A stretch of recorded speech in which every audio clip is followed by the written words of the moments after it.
amazing that this bill has passed out, and we'll see what the dogfight is. What the dogfight is like tomorrow on the House floor. Folks, State Representative Josh Miller sat down with me about an hour and a half ago, to talk about his bill and the success he had earlier today. All right, folks, here with us we have State Representative Josh Miller is back with us. Josh, welcome, sir. Thank you, Paul. It's always an honor to be on. So you got a big day today.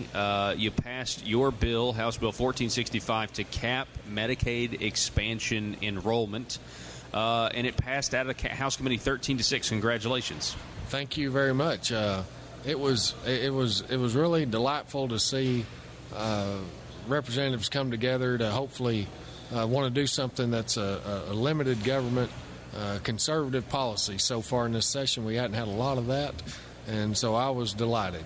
I watched the entire thing just now, the entire thing unfold in that House Committee of Public Health. Seems like a lot of people weren't listening to what you had to say in terms of, they kept saying that we were kicking people off the program when your bill specifically says that's not what's going to happen, and yet they kept talking about budget holes and all of these really familiar arguments that they used when we passed the private option or Arkansas Works the first time.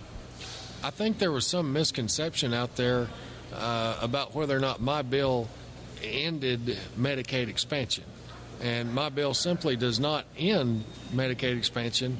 It just says that DHS is going to request from CMS at the federal level permission for us to freeze enrollment in the Medicaid expansion program beginning July 1st of this year. And a lot of folks wanted to go back and have the Medicaid expansion debate, and while I would love to have that debate, it just simply wasn't germane to House Bill 1465. So tell me, why was your argument was reason? I mean, I know what your arguments were for doing this, but it had a little bit to do with Washington, D.C. So expand upon why you thought this was the time to, okay, we've got to cap enrollment on who's getting this, this free health insurance. Well, I'll start with saying, kind of using some of the arguments that folks used against my bill today, and that is, we don't know what the feds are going to do. We don't know what's going to come out of Congress. We don't know what the Trump administration is going to say or do or whatever.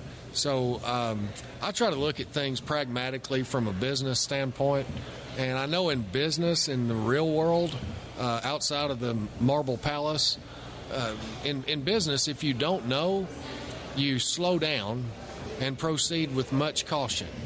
I firmly believe that we are going to see a repeal or a serious change in the Obamacare law, the Affordable Care Act, and that's going to have a direct effect on Medicaid expansion programs in the states who have expanded Medicaid under Obamacare.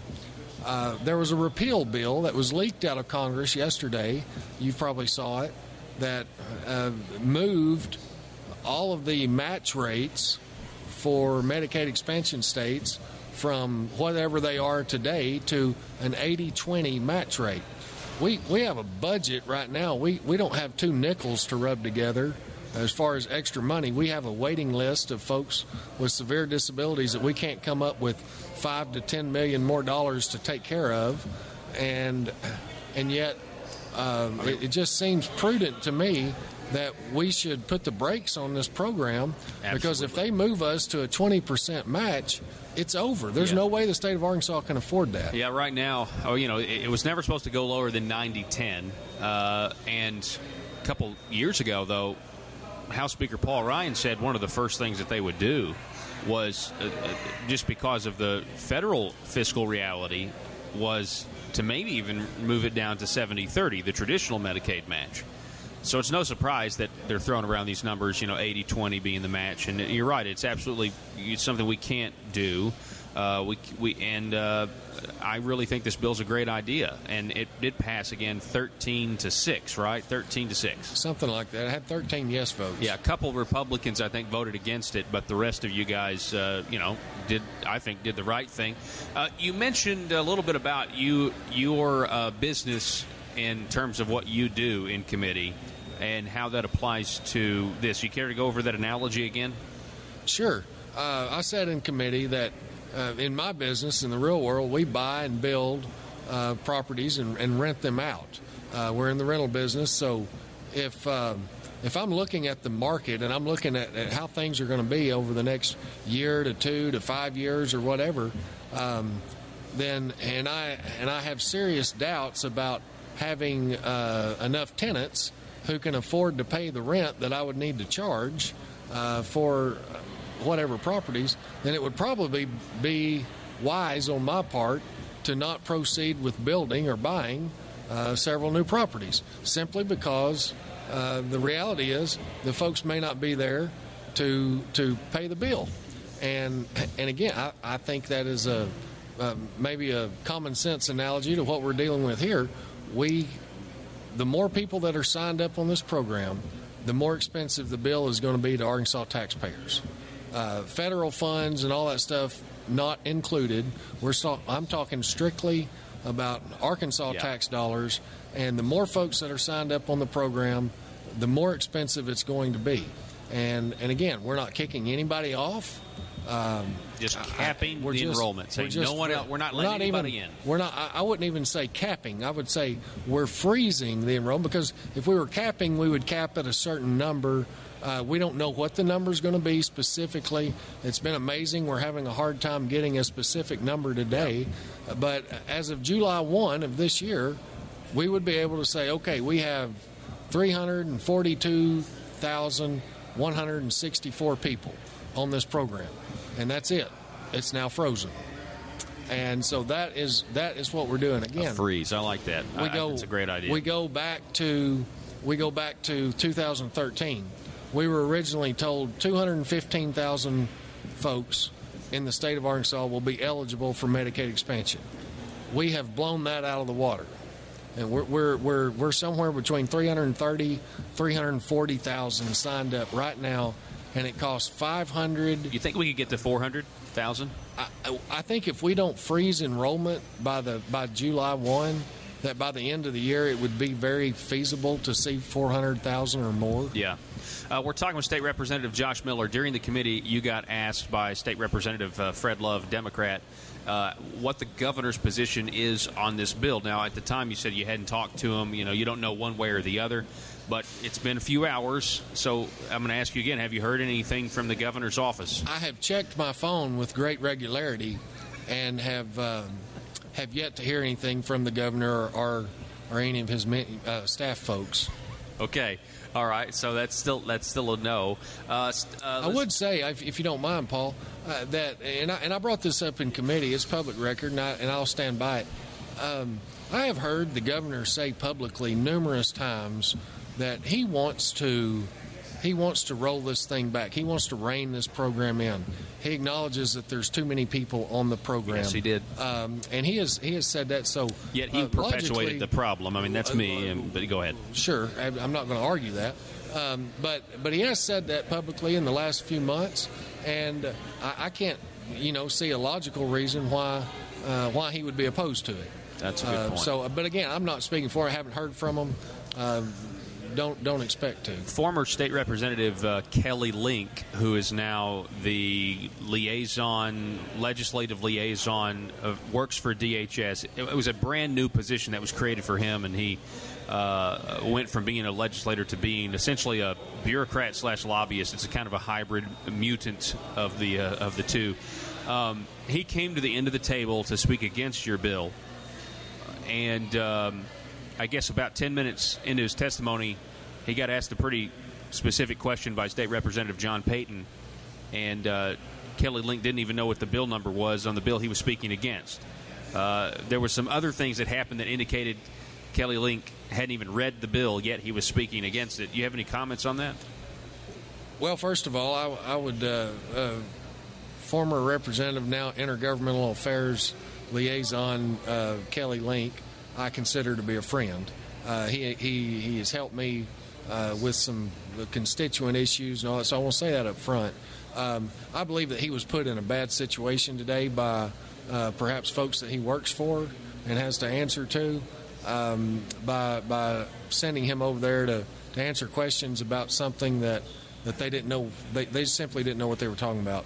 And I say that with all due respect to Representative Link or whatever, or Kelly.